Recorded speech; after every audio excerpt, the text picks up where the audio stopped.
This week's episode is brought to you by Gainz Sports Gear. That's Gainz with a Z. Gainz Sports Gear. You can find your ultimate workout gear at gainzsportsgear.com, and you can use our code Lovers10 to get 10% off your first order. Now, to the episode. Lovers Quarrel. It's a long, sustained quarrel. What's going on, world? Hey, everybody. It's your guy, TJ, Mr. New Cool. And it's your girl, Dani, your lately loving ladybug. How's that for one? Alliteration. That's amazing, as always. Thank you. So how are you doing, my good sir? I'm doing excellent, Dani. And yourself? I'm actually doing okay. You know, last week was very, very stressful and trying, but I have been using the Headspace app to kind of get my little meditation vibe on, and I made a concerted effort this week to not let any motherfucker steal my joys. So all in all, even through some of the struggles, it's not been too bad. So I'm glad that you've been doing good, and you know me, I'm always a little bit more elaborate in my descriptions, but I'm doing well too. Yeah, man. So last week we went to Podden Live in New York. We did. What an awesome time. What else? We went to my little cousin graduated from college. Yes. And she's going to be, sorry, I'm just saying everything and then we'll come back to the Podden Live. She's going to be an entrepreneur. Mm-hmm. My aunt is giving her a year or 2 years to kind of trial and error before she has to, quote unquote, work for get a job. Work for somebody. Work for the man. I think it's amazing. You know? I think so too. Like no time like the present. Yeah, no. I mean, it just shows where we're at in time, and you know, the fact that they're open to it, and you know, I wish her the best. And she wants to create, like, she wants to do. It's like a lifestyle blog. So,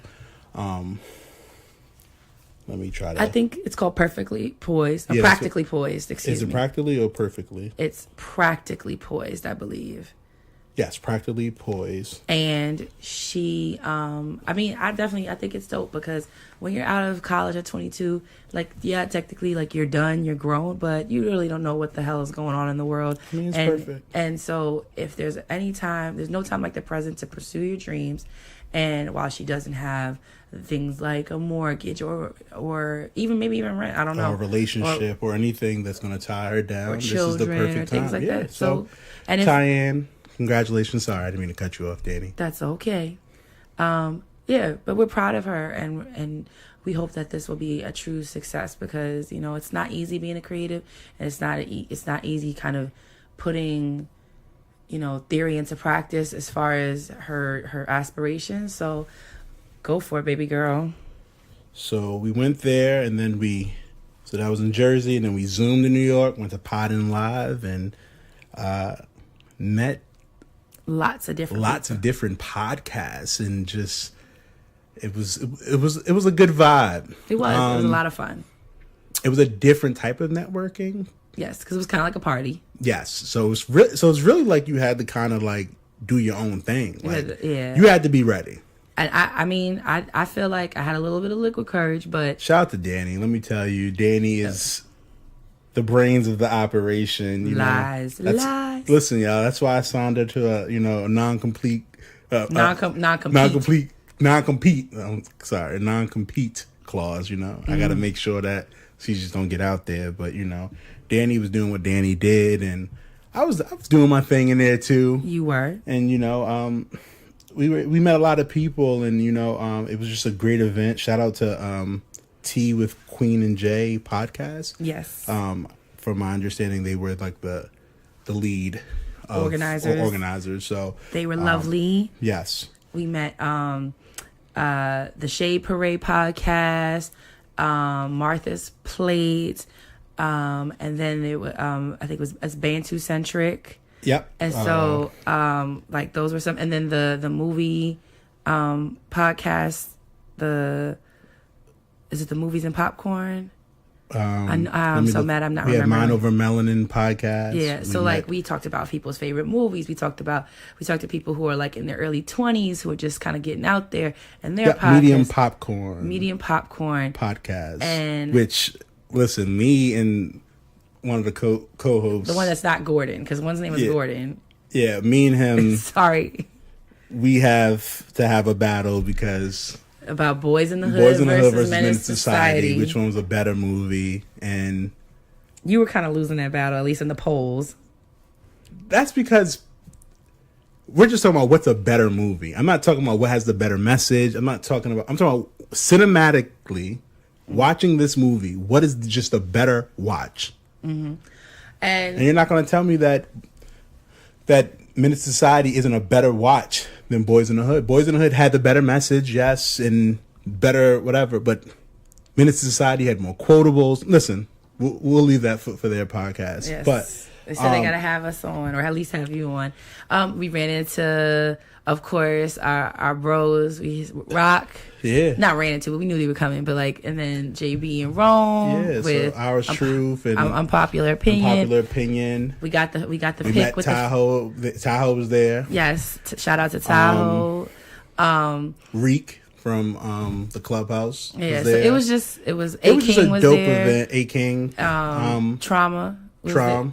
Yeah. So DJ Trom, and you know, it was just great to see a whole bunch of black people together. There was no fights. Yes, everybody was real you know, because it was crowded. It was super crowded, but nobody was like, "Why are you going?" Yeah. Everybody was like, "My bad." Like it was a dope event. You know, so the drinks were strong.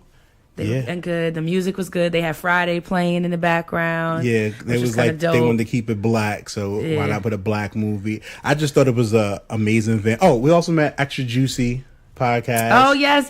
So, hey, ladies. And if we're forgetting anybody, I do apologize. Our heads, not our hearts. But it was a great event, and you know, shout out to them ladies for putting for everyone to put it together and people coming out to support.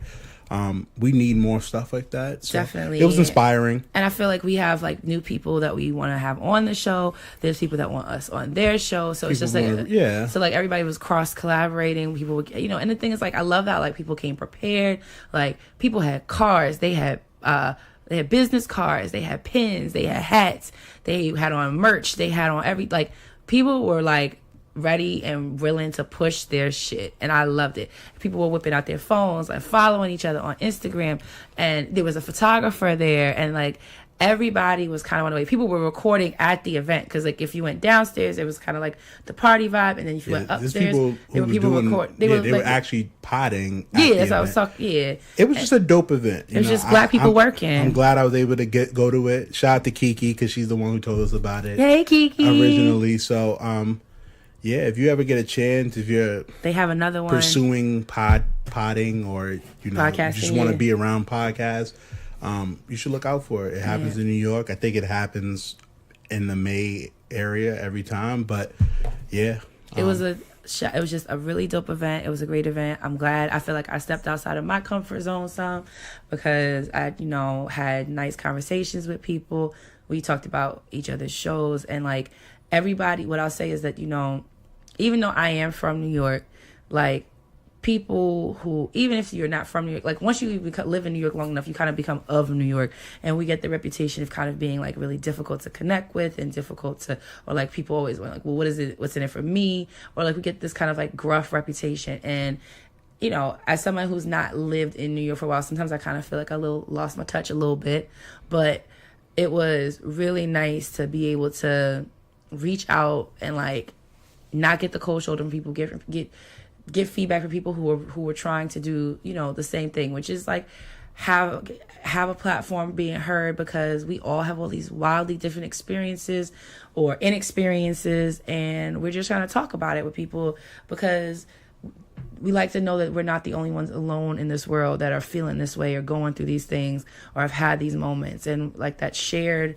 space was just very, very dope. So again, shout out to everybody we met up with that we already knew we ran into. Shout out all the new people we met and that we will link up with in the future, because we loved it and can't wait to go again. So now we can go into the show and Let's get on these elevators. Oh, okay. So whose elevator are we getting on first? Because you be trying to shade my elevator. I'll get on your pissy elevator real quick. Okay. Can we go up? Can we vow to play nice this episode? I'm always playing nice. The lies you But tell. can we go up? Oh, we're doing you first. Okay. Yeah. Going up. Angelic voice, but the elevator's trash. First thing, so I'm gonna go up because one of our listeners reached out to us and they said that we have been shading each other. Yes. And it's a up because it's feedback. We get spicy sometimes. We do. I think that's what happens when you work with someone, period. When you work with your partner. Very intimate, a lot of proximity all the time. Yeah, We know how to push each other's buttons. We don't know what happened that week. Yes. Did you not say hi to me that morning? Did I... Was dinner cooked that night? Did you leave all your shoes at the bottom of the stairs again? Exactly. And that's fair. 100%. So, I wanted to reflect on that when we are shading each other, sometimes it is just jokes. Like my pissy elevator, because Yes. my elevator's not really pissy. It's not, but why not just say, I just want my elevator to be better? Because you're a hater. But continue. Listen, it is what it Continue. is. But I just wanted to appreciate that feedback because we asked for it. And, Danny's my friend, my homie, my lover, my everything. So, thank you for checking in on us. Thank you for letting us know that you felt that there was some tense vibes. Yes. And I admit it, I was exhausted last week's episode, like falling asleep at the mic. And I apologize for that because that doesn't make for quality content. And I was upset with Danny because we waited last minute. Yeah. Like so always, those but things. I wasn't being shady, but No. I just wanted to make sure because I can understand how it can come across shady, but it's not. It's never personal, at least for me. But I can understand someone listening how it may sound or how it may come across. But we're human. Yeah, and plus too, like, it's hard maybe not for them to not think that it's personal because you and I are husband and wife. So how could it not be personal when like we exist in one of the most personal dynamics that can exist between two people? So that's what we have to think about too. But I do agree with you that we appreciate the feedback because we don't always get it, or sometimes what we do get is typically like middle of the road or maybe more on the positive side. But we do need sometimes that critical feedback because we want to get better. And I think that that's what the ultimate point is. So that's a up for me. So even can though I have a kiss? You can have a kiss. Mwah. Mwah. We're gonna be so sugary sweet this episode, y'all. I can't guarantee that, but anyway. But go ahead. No, did you? After you, sir. Were you finished? Were you? Okay. Madam. Sir. Anyway. My good sir. No, are you finished? I think so. I don't remember what I was going to say. So my next up is my Lakers. Die-hard Laker fan. We were projected to get the 11th pick, and we got the number 4th pick. And that's all because of you. It is all because of me. So, listen, backstory. I knew that the draft was yesterday, and I said, on Tuesday. And I said, you know what? I'm going to wear my Laker outfit. So I wore my Laker outfit. And the fact that they got a 4, and I'm a 4 on my line, listen. Kismet. Something's happening. I feel it. The stars align. Next season, we're back. You might be. Where's Zion Williamson going? I don't know. He looked pissed off that he was going to New Orleans. His face is definitely going to be a meme or a GIF soon. Because he looked pissed. He kind of had that face like, I'm smiling because the camera's on me, but I do not want to go there. Fuck no, I don't want to go there. But then why would the Pelicans pick him if they really think that? Yes. But why would you? In NBA history, that's happened. Why would you pick somebody you know that doesn't want to be there? Because they're kind of like slaves. So, no, they really, listen. If a team drafts you, they own your rights. It's either you play for the team or you don't play. I don't want nobody that don't want to be where I am. That came out was like they were saying because he has to sign a sneaker deal and he hasn't signed with an agent, he does have the option of going back to school. I don't think he would do that, Mm-hmm. But that would be hilarious if he did. He'd be like, that. actually, try again next year. Yeah, but that would be the worst thing he could do. Just People for wouldn't even fuck with him next year. Yeah. So They'd I be think like, he's gonna go to they'd be New Orleans. Like Felipe Lopez.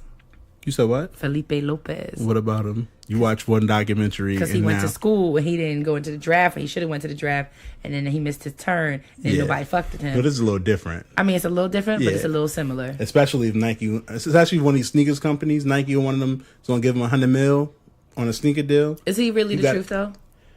I mean, is he the bee's knees? He's the size of a football player, but he moves like a gazelle. Yeah, sure. Nah, he really do move like a gazelle. Like he's really fast. Like a gecko. I mean, listen, he's one of those once in a lifetime quote unquote players. He's the he could be like another LeBron. So is what they're comparing him to. Yeah, because LeBron's big for his positions, but LeBron plays like multiple positions, right? I mean, he can, I should say. In the new NBA, positions, I mean, don't really matter. They're more fluid for the most part. But so I think he'll go to New Orleans. Which I also think we may be able to, you know what I mean, get Anthony Davis. So you don't think Anthony Davis is going to want to stay if they get Zion? He's ready to go. Like I said. So this is my theory also. If I was Zion, I'm signing with Rich Paul. That's LeBron's guy. LeBron's and Anthony Davis guy, yes. That he's going to make all these things kind of come together. I mean, listen, he's the one who told them he wants to trade. So if you're dealing with me on Anthony Davis' part and you're dealing with me on Zion Williams' part, I'm gonna get what I want. Pretty much. So otherwise, he'll play there for 4 years and then leave. Okay, so or 5 years, whatever the rookie thing is. From 0 to 100%, what is the likelihood of Anthony Davis, LeBron James, and Zion Williamson ending up on the Lakers? 0. Okay. 0. Another important question. Go ahead. Has Anthony Davis fixed his teeth? That's not an important question, and that's not something that I care about. I'm okay with his unibrow. I get the fear of the brow. You know, love yourself, but poor dental hygiene is unacceptable. So I just wanted to know that. I'm not talking about anybody, Daniel. I'm gonna do I'll just do my Googles. That's fine. Growing up, and excuse me. I have a child who's growing up. I don't want to put your bad juju on her. So it's not bad juju. It's a genuine question. I was always told you don't talk about children. Yeah, until you have your own. Yeah, we've had one. But we've had one. What about the second one? I mean, I just feel like or the third one. Okay. And then the fourth one. You know what I mean? We don't know. Well, the fourth one is not coming for me, so that's a toss up. Oh, it's definitely coming. But I already told you. I mean, second baby come out. When you go for the third one, it's gonna be twins. Tatum, get them in, get them out. The proof is in the pudding that she's perfect. Yeah, but I'm not gonna play that game with you. So what? What's the problem? She's perfect, but that doesn't mean that another child is gonna be perfect. Okay, you're putting bad juju in the universe. I don't want anything to do with. I'm not trying to put bad juju. I apologize. Can I get off this janky elevator? I apologize. All this bad juju that you're putting out. I'm not trying to put up bad juju. Please. I was just concerned about someone. Let me out.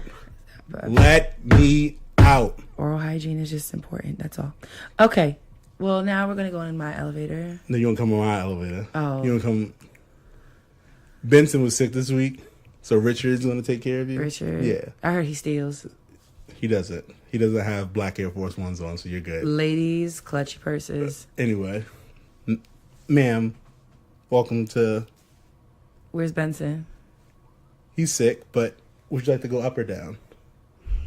I'm going down. Do you know which way that is? You're so shady. Okay. Pressing down.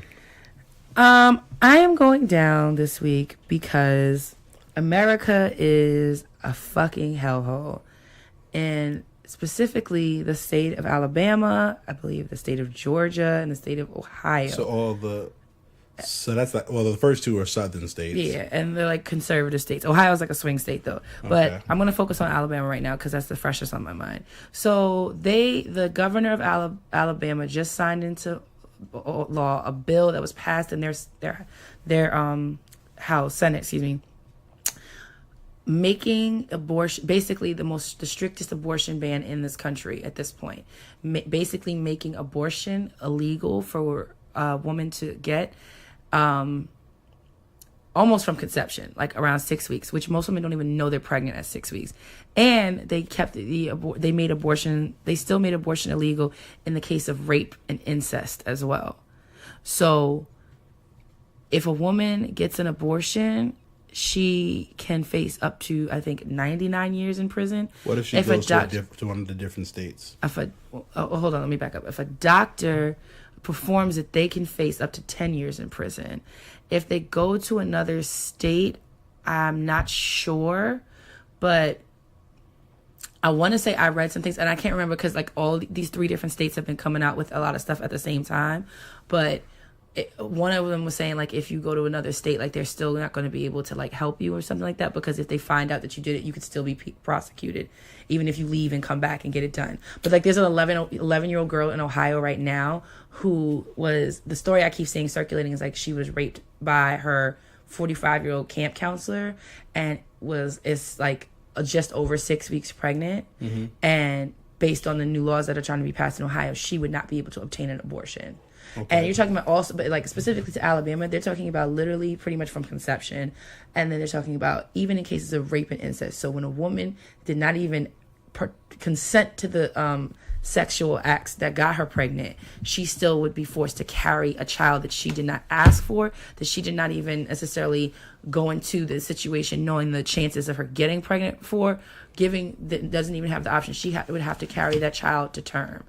And you will never convince me otherwise about how a woman's body is her own right. Because I think the thing about it is like people always get it fucked up because they think like, oh, if you're pro-choice, that means you're pro-abortion. No, that means I'm fucking pro-choice, which means it is my choice about my body, just like it's Susan's choice about Susan's body, and it's Katrina's choice about Katrina's body. Nobody else should have a say. There is no law in existence in our country where a man's body is being dictated about what he can or cannot do with it.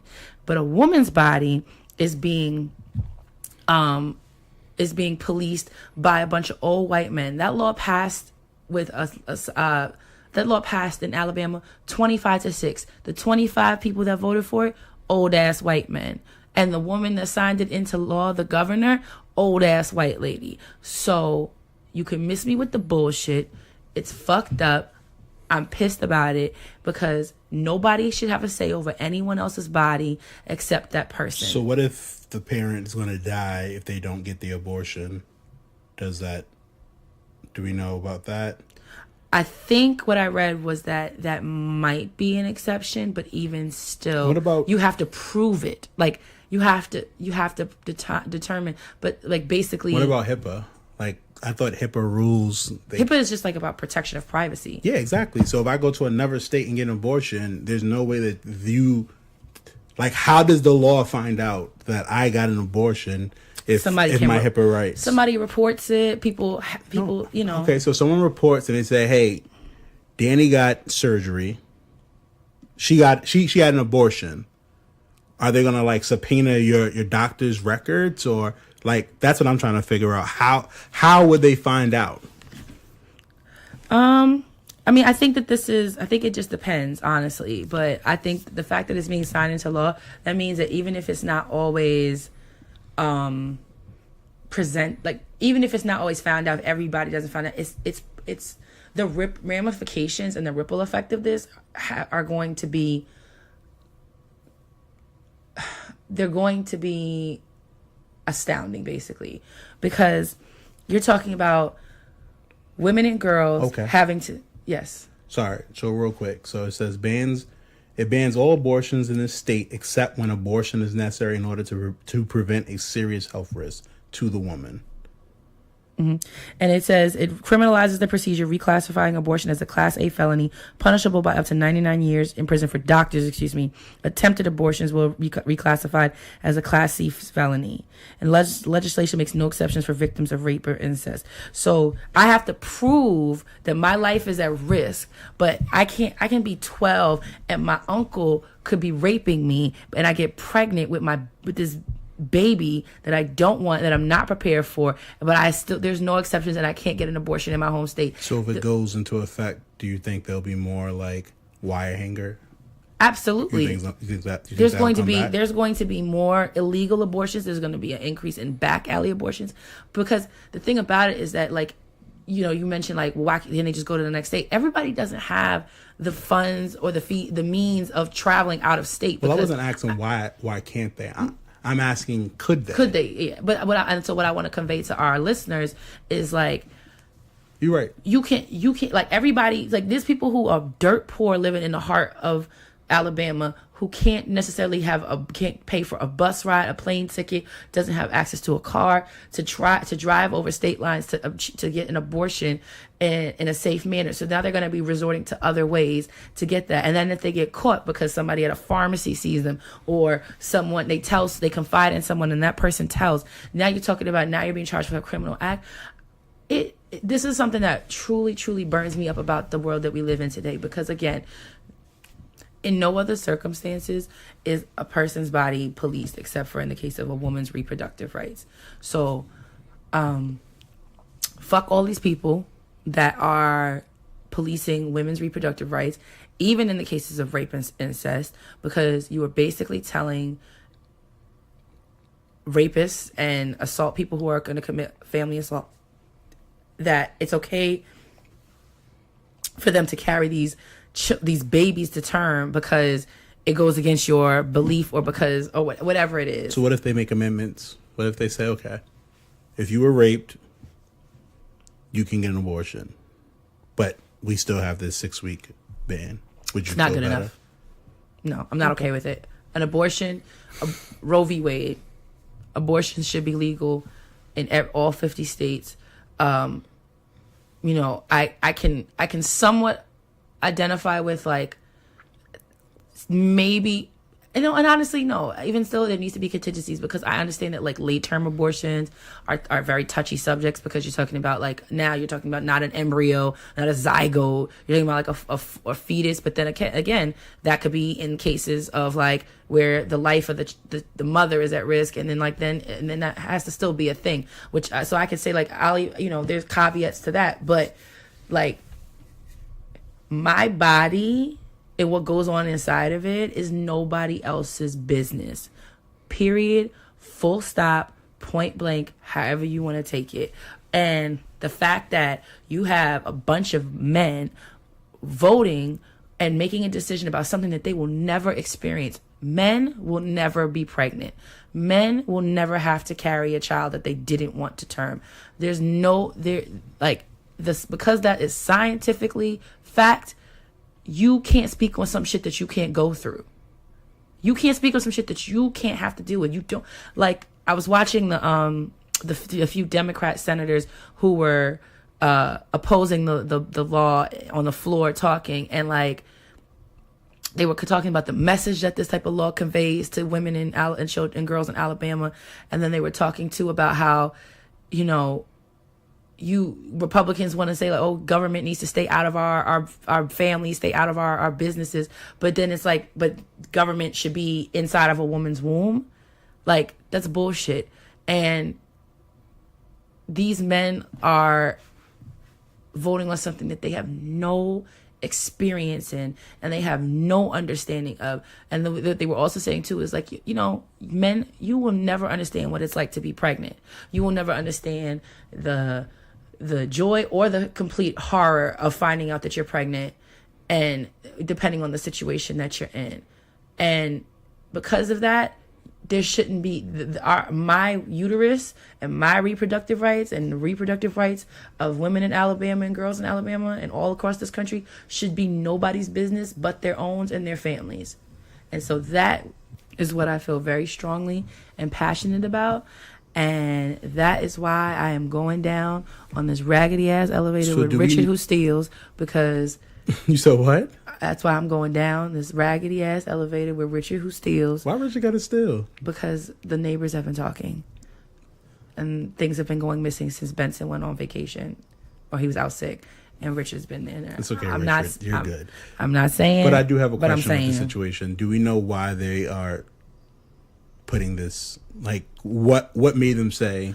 Because conservatives feel empowered because of Trump. Like, because we have a fucktard in the White House who is signing off and empowering conservatives to push through legislation like this. this is why, because they feel like the time is now, because they're not going to get that pushback. They're not going to there's not going to be this press for, no, this is wrong, this is not going to pass or whatever, because people voted for these people. Got you. You know, but they're not representing the actual, I feel like the bulk of people out there, but because we're in a climate where these types of things, these really like far right philosophies and beliefs are at the center stage and are being the agenda that's being pushed. This is why stuff like this is getting passed now, and it's wrong and it's fucked up and it needs to change. No, no. Listen, I agree. I think a woman's body is a woman's body, and it's her choice. It's just, I mean, it's unfortunate that we have to go through this in this day and time, and you know. And like but it's also like it's Alabama. It's like a racist ass state. It is a racist ass state, but it's still like Tatum can't go to Auburn. Sure the fuck can't. No, I'm not sending my child to any state where her reproductive rights are compromised in any way, shape, or form.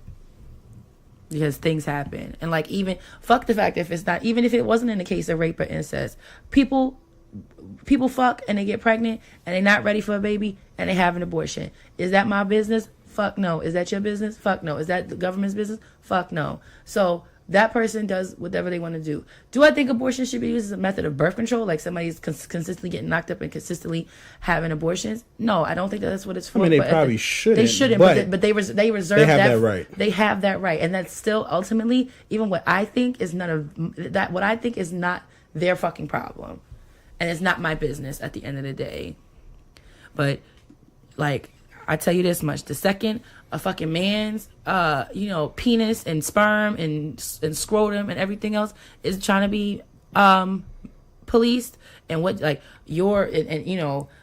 once masturbating becomes illegal because that's child abandonment. Like, I'm taking it back to Legally Blonde, but like then we'll see people up in arms. Then we'll see they'll be out in droves or whatever. Because is that not?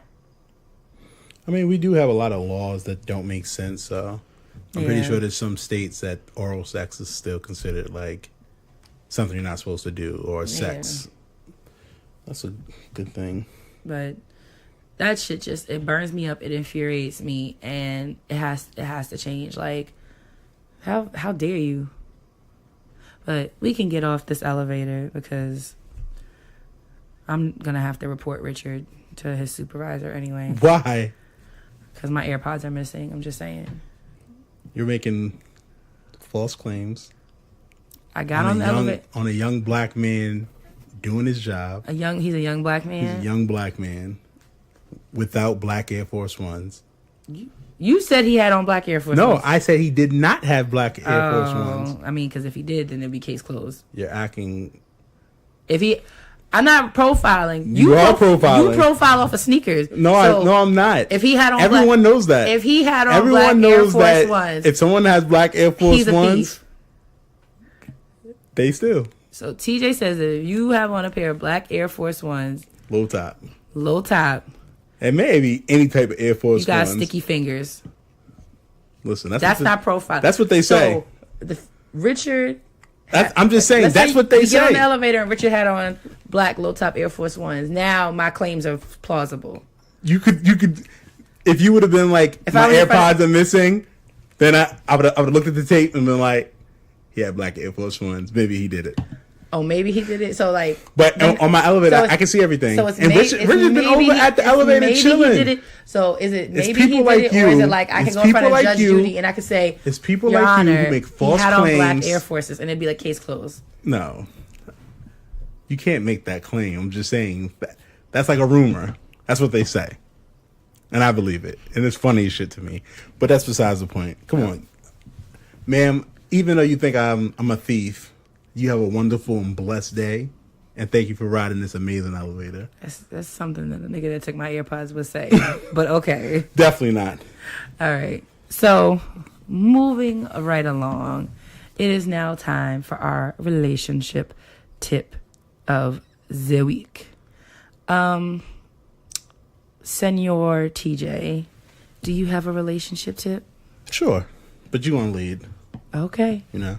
So I like defense. My relationship tip of the week is simple, but of course, always thoughtful. And not the most eloquent one, but my relationship tip of the week is say fuck it and do the thing. What? Exactly. I expected that response from our folks. And I'm sure everybody listening was like, what are you talking about, Dani? So what I mean by your relationship tip of sometimes you got to say fuck it and do the thing is sometimes it's like a roundabout way of saying like sometimes you got to let a little spontaneity in it. So we're recording this on a Wednesday. And last night was Tuesdays, which means it's TT Tuesdays, and that's where Tatum is with my sister. And so TJ and I were kind of sitting there, laying there, whatever, and we're like, what are we going to eat for dinner? What are we going to do? And we were already kind of in bed. We were already kind of lounging and stuff. And instead of just like ordering in, like we kind of had planned to do, we were like, you know what? TJ was like, we can go over to Bar Louie's. So we said, instead of me like complaining, like, no, I don't want to get dressed again, this, that, and the other, you know, and like, no, and like kind of being adamant about not doing that. I was just like, you know what, fuck it, let's do it.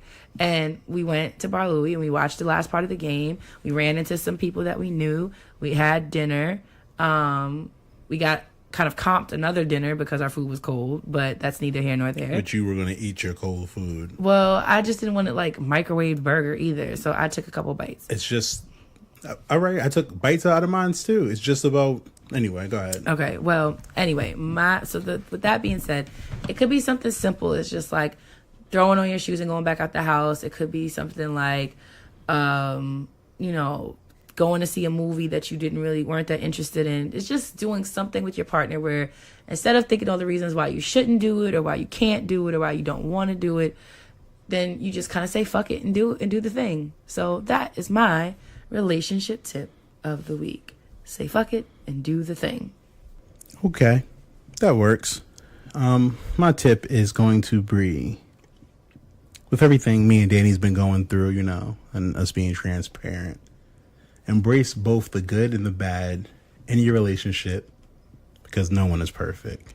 Mm-hmm. You know? Facts. She liked that one, so that means I win. You know, I just keep winning every week. But, you know, again... It's a lot of things I don't like about Dani. It's a lot of things she don't like about me. And, you know, but we embrace the good and the bad. Mm-hmm. And we keep it going. We do. You know, nothing is perfect, and we understand that. It's how you learn and grow from those situations that's important. And with that, I yield. Oh, really short and sweet. And you won? Is that what we're saying? I mean, you was doing the claps and all of that. No, there was no sound effects for yours, so I win. Okay. Well, I guess. I guess now it's time for TJ to enlighten us with some of his best, most impressive vocabulary. Well, it's something that I'm trying to do. It's not my true vocabulary. Something that I looked up, you know, a word, and you know, I'm just trying to learn. Have you been using your words like you've been finding for your word of the week? In like your everyday language? When it works, when I'm able to put it in there, yeah. You know, practice makes perfect. I know. That's why you're a great teacher. So the word of the week is deleterious. Deleterious. Enlighten us. Oh, husband. Causing harm or damage. Divorce is assumed to have deleterious effects on children. Mm-hmm. Deleterious. Hiring Richard has a deleterious effect on my property. I don't think it caused harm or damage to your property, but okay. Do you want to spell it? Because you know you're a spelling bee champion. Deleterious. Is it spelled DELETERIOUS?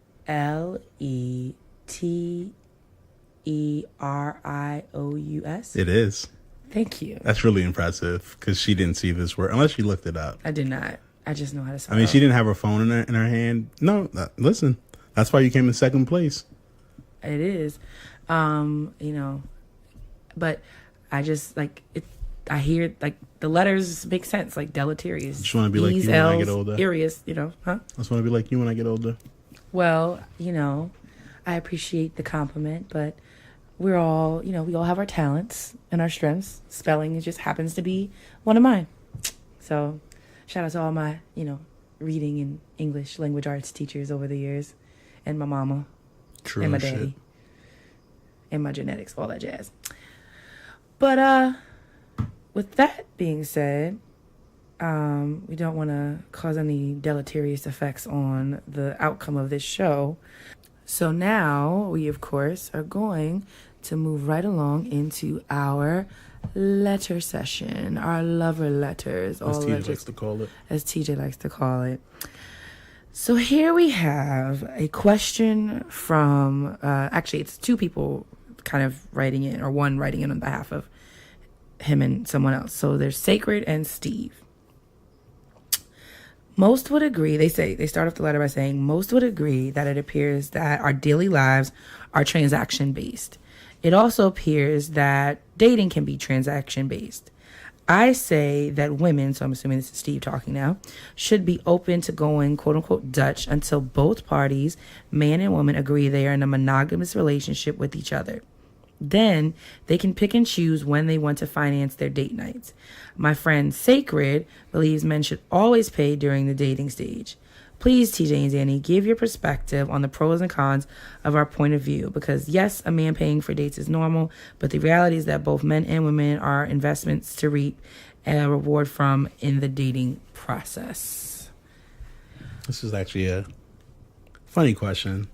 What are your thoughts? Which is a good question, but, you know, because my guy, Rock, was kind of talking about this, about, like, the idea of dating and, you know, who should pay. So I'm a believer that whoever asks for the date should be the one paying.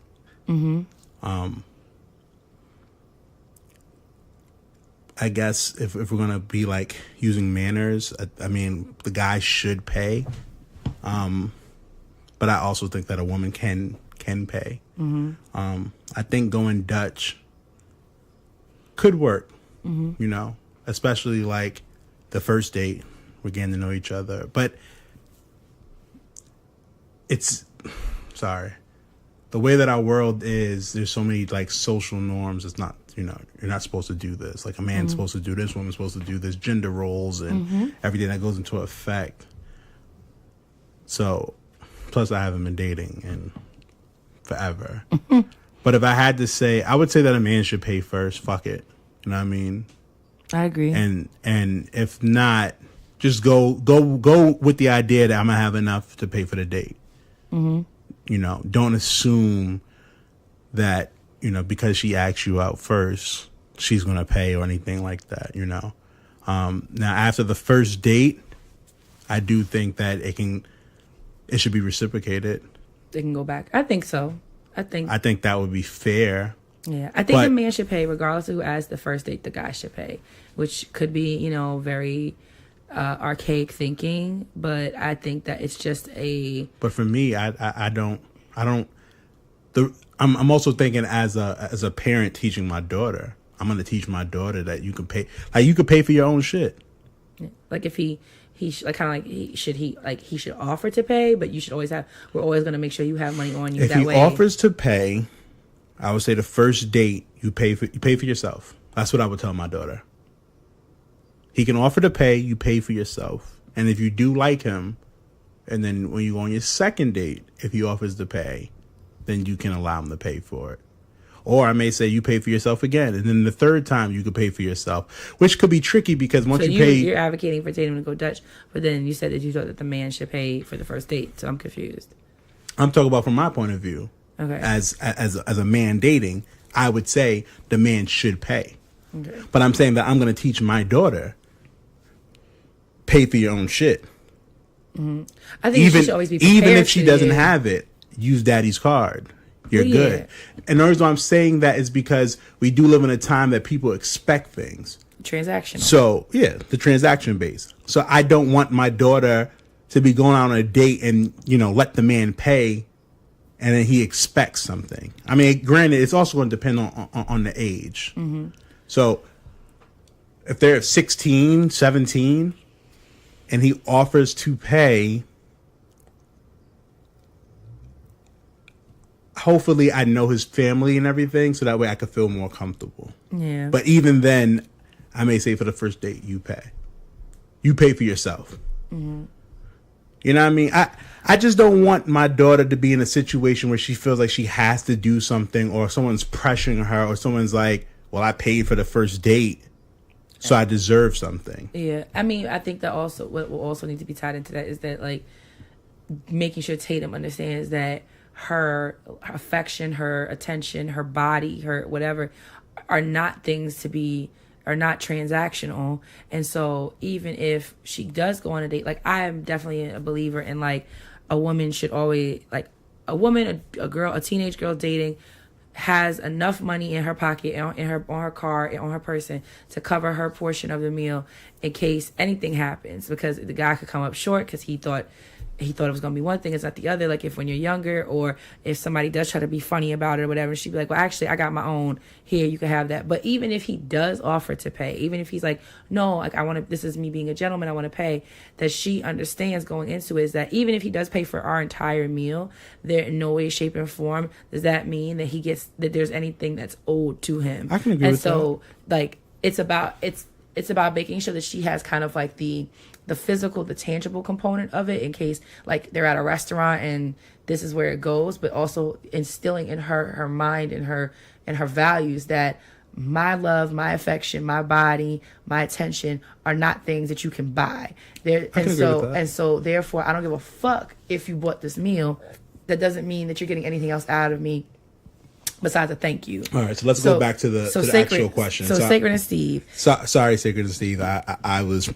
He was on daddy mode. Yeah, I went to another world. So I think first date, the male should pay. I agree. I think that. And then after that, and then at that, I think during that time, if y'all like each other and y'all going on something else, multiple dates, that's when y'all can kind of have that conversation. Because dating is different now. Like, back in 2004, when we first started, dating meant boyfriend 16. And girlfriend. Yeah. Now dating means that, like, we go out together. Yeah. It's not. It's more. It's social. It's not like dating can mean that I'm going on little dates with somebody or multiple people, and then dating can also mean like I'm with this person. But I also think that people who go out, they need to be aware that there may be an expectation that you, like, the men who go out, there may be an expectation that you need to pay. So unless you're going to ask them up front, like, how do you want to take care of the bill, which may turn somebody off, kind of have the idea that you're going to pay for it. Yeah. And my ladies, I would think that, like, or to Sacred, I would say that I do think that the man should pay for the first date. I think that sets a proper tone.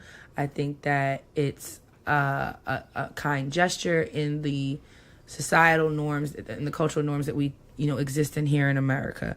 But I think that in following dates, like, if you like this person, then it can start to be like, we'll go Dutch, and like not itemized bill Dutch, like we're just going to divide by 2 Dutch, because nobody likes, especially when you're grown, nobody likes being like, well, I had the salad and you had the steak. When I go out with my guys, we split it. Yeah. Unless somebody didn't order alcohol, any food or anything like. Yeah. Like, but if you ordered what we ordered, then like we're fucking adults. If it's exactly, like, if there's 3 of us or there's 2 of y'all and like one person doesn't drink at all, another person is like buying out the bar, well then I get that there's a little bit of that, but we're talking about like divide by 2, not on some like itemized list shit, because again, we're grown-ups.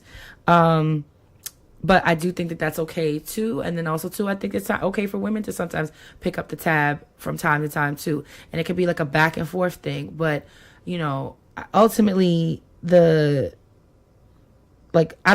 don't believe though, Sacred, that like men should always pay for every date. I don't believe that. When TJ and I go out, there are times where TJ pays and there are times where I pay, and then it's like it like alternates. Like sometimes it's like, oh, you bought dinner, we went out on Friday night and we went on Saturday night. You have Friday, I have Saturday. And then sometimes there's like weekends where like, no, I kind of cover the whole weekend and TJ covers the whole weekend, but like it ebbs and flows. I do think that that's something that the ebbs and flows, I do think that couples should, or people, they should be mindful of that. If a man pays for the first date, then the woman could pay for the second date. Yeah. I'm not saying that you got to go dollar for dollar, but take the initiative. Yeah, offer. Yeah, even that. Because you may offer and he may be like, I'm good. Yeah. Like, offer the tip sometimes. Like, even on the first date, like, if you're not comfortable with that, offer the tip for, like, you got the meal, but I'll cover the tip. But it's about, like, it's relationship. It's about being kind. It's about not taking advantage of people, and it's about not being transactional. Yeah. And I honestly, and I mean, again, maybe this is because I've been out of the quote unquote dating game for a very long time, but I'm not. I know some people feel like dating is supposed to be like about being impressing someone and setting your best representative and stuff. But like for me, who pays for every date is not something I'm going to be hung up on about what makes a quality mate. As long as that person's not always saying that I have to pay, or it's not always like, let's go Dutch. Like sometimes they cover the whole thing. Then at that point, it's a trade-off. It's just kind of like whatever works for the situation. Okay. So Sacred and Steve, I think TJ and I are kind of both on the same page of like first date for sure. The man should kind of hold it down. Women, you could offer the tip. I think that a man should, but I also think a woman can as well. Yeah. I don't think it's not. Yeah. I think it's not law. The man in me is saying this is something I think my father would say. Hey, you should pay for the bill. Mm-hmm. But I also think that it goes by who asks who out on the date. I think that even if a woman asks the man out on the first date, that he could still pay for it. But why though? I mean, I know why I'd feel that way. I feel like the man in me is saying that. But if you ask me out on a date, if it was your friend and you was like, hey, you want to go out tonight? Are you saying, hey, I want to go out as us playing Dutch? Or are you saying, hey, I got you? You know what I mean? Like, I guess I'm like I said, I think that's just that component of it is me just falling into the gender norms. Yes. And so I'm not. So it's okay to be gender norm when dating. No, I'm not saying that. I'm just saying that that's where my head falls. I'm not saying that that's okay. I'm just saying that that's where I have. But from there on, I think it's just a matter of what's most convenient and what's most fair to the people that are dating each other. Yeah, I mean, so to my fellas out there, I think that you should be willing to pay because gender norms has been set that the man is supposed to pay. But I am also going to say that I do believe that whoever is asking for the date is your responsibility to pay. So if you have a woman who says, hey, let's go out to dinner, it should be her responsibility. Now, if when the bill comes, you can be like, I got it. Mm-hmm. To be a gentleman, but I think it's whoever asks. If you approached me, why do I have to pay for something that you approached me for? Fair. I do think though it would be chivalrous to offer at least. Okay. Even if I asked you out, and then let me say no, and then go from there.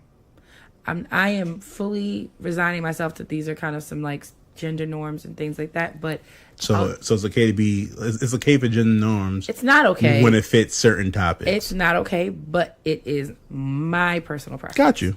Not saying it's okay though. I'm saying it's okay for you when it's certain topics. I am acknowledging the bias that might fall into that. Yes. Okay. But that's fair. Well, Sacred and Steve, I hope that helped a little bit. Yeah, listen, out there, don't make shit transactional. If you don't really like somebody, don't go on this expensive date. Don't try to run up the bill. I think that's where we're getting lost at in time as well. Mm-hmm. Like, the transactional thing is like, you know what I mean? Like, there's jokes of people who have like, this is the food man. I hit this person up when I'm hungry. Mm-hmm. Like, that's a real thing. And that's an issue. So I don't think that anyone should be going. I mean, you can go Dutch if you guys discuss that before you're dating or whatever. But I just think that we need to be more open and honest in what expectations we're having. Because as a man, I would not want to feel like I'm being taken advantage of. Like, you want to go to Roof Chris on our first date. And you don't even eat steak. You just want to go there because you know it's expensive. You know what I mean? Because there's people out there like that. There is. And that's where I think the reserve comes in. Well, you got to be discerning like always. Yeah, so. Well, again, we hope that helped. And maybe provided some clarity. We gave you some pros and cons. We acknowledged some of our own biases in your letter. But Yeah, it's a matter of preference. And with the person who's really for you, you guys will probably have dating philosophies that align with each other. So hopefully that won't be an issue. But with that being said, we have reached the pinnacle of yet another episode of Lovers Quarrel, and it is now time for said quarrel. Are you ready, sir? I'm ready. Okay. So it recently came across my timeline or in my stream feed, whatever you want to call it. A homegirl of mine posted something about how the male birth control pill has now passed the human safety test, like trial of its safety, basically, and tolerability, like how men are supposed to react to it. Basically, just so you guys have an understanding, is like the pill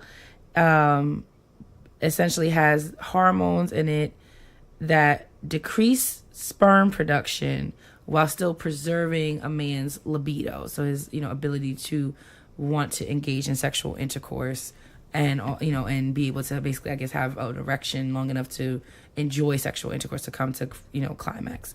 So it says here, new male birth control pill passed the test of safety and tolerability when healthy men use it daily for a month, and it produced hormone responses consistent with effective contraception.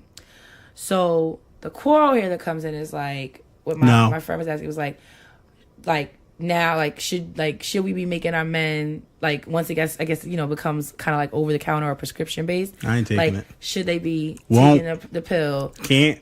I think y'all should. Why should, like, if they should? I said I won't. Okay, well, I personally won't. I think men should be very open to the idea of taking the pill. You gonna get this pregnancy, or you gonna keep your contraception?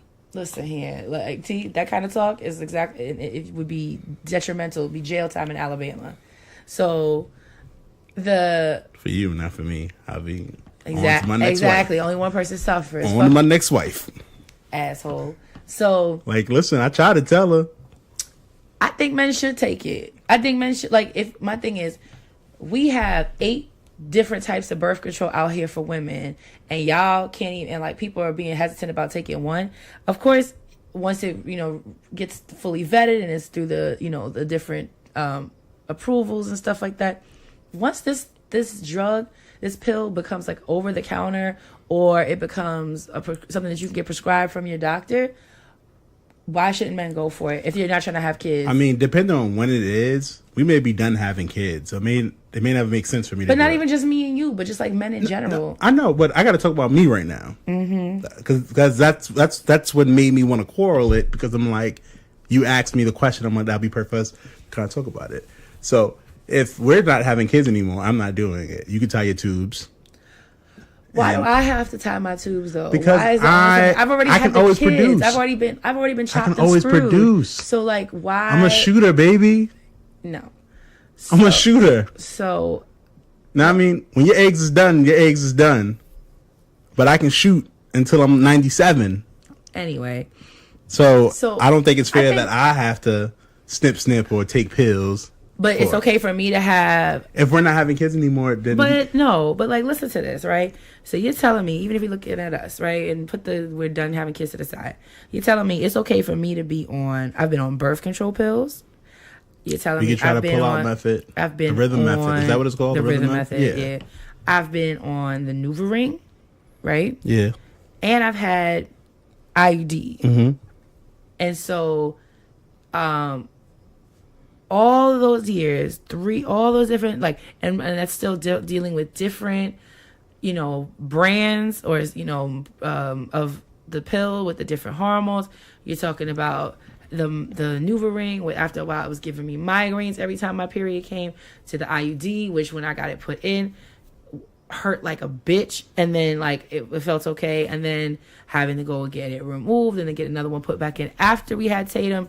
Like, so it's okay for me to go through all these different various forms of birth control to make sure that we're like family planning correctly and being safe when it comes to pregnancy, but you can't take an itty bitty pill just to see, or just you've just already been taking to it, help so why do I gotta start taking it? But that's that bullshit. If it was like something like I needed to take it because you didn't want to take it no more, and because it was harming you, then yes, I would take it. I would take one for the team. Well, what about men in general? Do you think Yeah. like The next generation of men, hell yeah, they gotta take it. And like, I think men in this generation should take it too, because I mean they could. Because if it's FDA if it gets FDA approval, so to the point, take it. Because honestly, I don't know. I think the idea of it is bad though. Why? And the reason why I say that is because I think that raw sex is gonna go up. It probably is. And I mean STDs are gonna go up because they're gonna be like, I'm on a pill, I'm good. Well, that's gonna be about. And now women are gonna have to make sure, like, let me see you take it. I said that you gotta treat them like a little, like how we do London, and you gotta put a little piece of cheese and give it to them, like, you know what I mean, right? Yes, I know what you mean. Oh, London okay. is our dog, just in case. Oh yeah, so anybody, all of my pet owners out there, when you gotta get your cat or your dog to take a pill, and you gotta wrap it up with a little piece of cheese, a little piece of ham, and get them. Do you do that to a cat? Yeah, you can. Anyway, so yes, men should take. I didn't say that men should not take it. Men should be open to taking the birth control pill if it. I would need to see more more trials and more stuff. I mean, I get it, but at the same time, though, it's like, y'all, we got to start somewhere. Like, we have to start. Like, there was a point in time where the pill was people didn't were to toss up for women, and the same thing with the NuvaRing, and the same thing with the IUD. Yeah, and in 10 years, I got you. 25. Well, you got to start somewhere. But I think men in general should be open to taking the pill because ultimately, I'm not saying that men should not be. Mm-hmm. My quarrel was just that I'm not. I think you should if it came down to it. What if I don't want to have an IUD in anymore? Then you can go back to the pill. But the pill made me crazy. How did it make you crazy? After a while, the pill started making me feel real psycho when I was on the placebo week, and then the NuvaRing gave me migraines. So now, if the IUD gives you something different, then I'll take it. Maybe I don't want to have a foreign object in my body. So you just anymore. want me to take it just cause? But my thing is this: is that if I have been taking birth control for personal choice. It is a personal choice, but I have been taking birth control since I was 17 years old. Because you wanted to be safe, and I appreciate you exactly. for it. So why can't we tag team this? Why can't I tag you in, and now it's my turn to be free of all types of hormones or foreign objects in my body? After 10 and years, you can pop a pill once a day, every day. After 10 years of it working, I'll take it. Actually, listen, if they approve it, and financially it makes more sense, I'll take it. But if it's cheaper for you to do it, then I'm gonna let you do it. So it's gonna be a price game. I mean, if it's cheaper for you to take the pill than for me to have an IUD, you'll take it. I'm just saying, it might be something that would be more.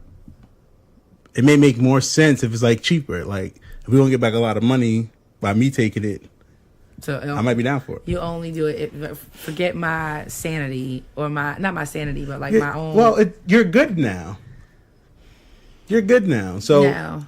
But if I wasn't good, why rock the boat if we don't have to rock the boat? If you weren't good and it was out there and I could try it, I would do it. Okay. But you're Gucci right now. You already got 100 on the test. Why you want me to take the test? You got it. Because we in this together. We are in this together, and you're taking one for the team. I'm taking one. Wow, I've been taking one for the team since 2004. I mean, well, that's because prior to then there was no other option. That's like pregnancy. Like if I could get pregnant, I would do it for you. You would have, but I can't. You would have a baby. You would have one. I would have. Yeah, I would do baby number 4 that I want. Mm-hmm. Pop that bitch right out. Do you think pregnancy is easy? No, I didn't say that. Okay, I'm just making sure. No, I think it's hard as hell. It was hard, and I had a good pregnancy, and it was hard. I agree. You were doing your thug thizzle. Like I said, seeing you pregnant, have nothing but respect for all women because every woman, well, the majority of women, because I don't want to say that every woman every woman is born to have children. essentially, we have most women have the parts. Yeah, that's what I'm saying. So every woman typically is born with the part. There are women who don't want kids, and that's their right. Absolutely. And then there's women who want a plethora of kids. It's their right. Absolutely. So saying that to say, seeing you pregnant made me look at women differently. Like, y'all are some special people. Yeah, it was. It's funny. Y'all are superheroes. And that's kind of what I said to some of my girls. So, like, I think I had told you the other day that, like, randomly enough, kind of like reproductive health has been like a topic of conversation amongst my girls. Like, they've been asking me because it's me, because I'm the science teacher, kind of anywhere in between. And so, like, the first time we were talking about different systems of the body, and so somebody named the reproductive system, and somebody asked a random question about like twins, and I was explaining to them, like, well, twins, like, about how like reproduction, like single cell organisms can like reproduce, on their own, asexual, reproduce, and then the sexual reproduction requires male and female, whatever. So they were like, the concept of twins, I had to like break down for them because they didn't understand how like an embryo can like split and then, or like you could have two eggs drop. And I was like, yeah, when you ovulate. And I literally had girls in the 8th grade looking at me like I had 6 heads when I was like, I used the word ovulate.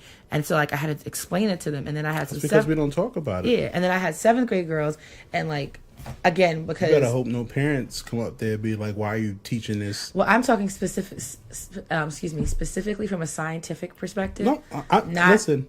But not telling them what they have to do with their bodies. But at the same time, I don't want their misinformation. No, you're right. No, listen, I think that's we lived in a time where life was one way, and in 2019 and beyond, we have the opportunity to change the past and to change what our parents didn't tell us or didn't want to talk about, or shit that was like taboo or shit that we shouldn't talk about. Like, this is important stuff. There's no reason why you're in the 8th grade and you don't know about ovulation, especially for a woman, because you need to know your body. Yeah, and they don't. I may not know about it because I'm not a woman, but as a woman, there's certain things that as a woman should know. Certain things that a man should know. Yeah. And there's certain things that at a certain age you learn about it all. But there's no reason why they don't understand how their body works at 13, 14? Yeah. And let me and because people think that if you talk about it, it's gonna promote sex and everything else. And believe you me, they looking up sex regardless. And they're worried, they're curious. They about are, it anyway. But that's why, like, in some places they'll have like girls are having anal sex or they're doing oral sex because it's not considered sex. Mm-hmm. Like, no.